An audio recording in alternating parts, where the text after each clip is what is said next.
social media versus me in the real life. Perks of being a mommy. Yan. Ilinis muna tayo sa toilet. Sa toilet area muna tayo, or CR or comfort room. And then after that, we're gonna clean the bedroom.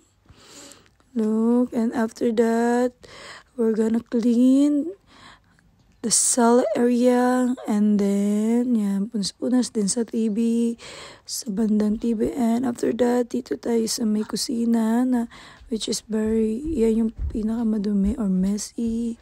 Yan, arrange. Then, check natin kung meron pang magagamit. Tapos itapon na yung mga hindi na kailangan gamitin. Then, yan, segregation.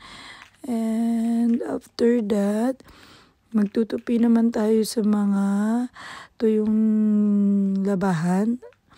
And then, yan, kukutuan natin si My Loves. Then, after that, tatalian yung hair. Then, yun, si My Loves, once niya basa, so ginawan ko siya ng babasahin niya. And then, that's all. Thank you guys for watching. Please subscribe. Bye! So, hello!